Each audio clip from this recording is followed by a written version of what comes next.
Hello, শুভ বিজয়া সবাইকে। পুজোর কয়েকটা দিন বাড়িতে সবার সঙ্গে থাকার কারণে আর ভিডিও দিতে ইচ্ছা হয়নি। তো শিলিগুড়িতে আসার পর আবার ভাবলাম যেহেতু কালী পুজোয় আবার বাড়িতে চলে যাব, তাই আজকে একটু কোথা থেকে ঘুরে আসি। তো আজকে আমরা যাচ্ছি গাজলডোবায়। আর তোমরা তো জানোই যে উত্তরবঙ্গে কিছুদিন আগে ভয়াবহ বন্যা হয়ে গিয়েছিল।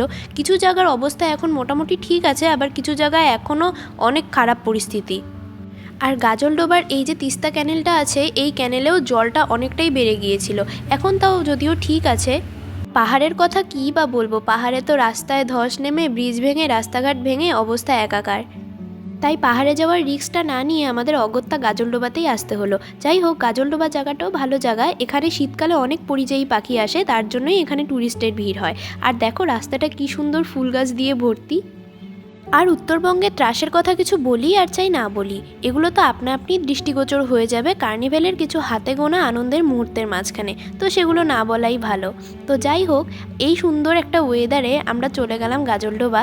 গাজলডোবা গিয়ে দেখি তিস্তা নদীর অবস্থা এখন তাও কিছুটা ঠিকঠাক আছে, কিন্তু জলপাইগুড়ির ওই সাইডটায় কিছু জায়গায় বন্যা হয়েছিল।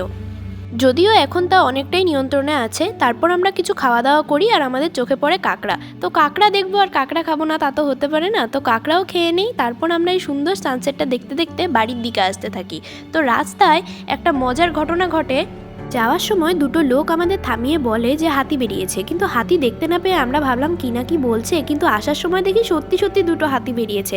তারপর হাতি দেখে আমরা শিলিগুড়ি এসে দেখি এক পশলা বৃষ্টি হয়ে গেল। তারপর চলে আসি বাড়িতে। আজকের জন্য এতটুকুই, টাটা।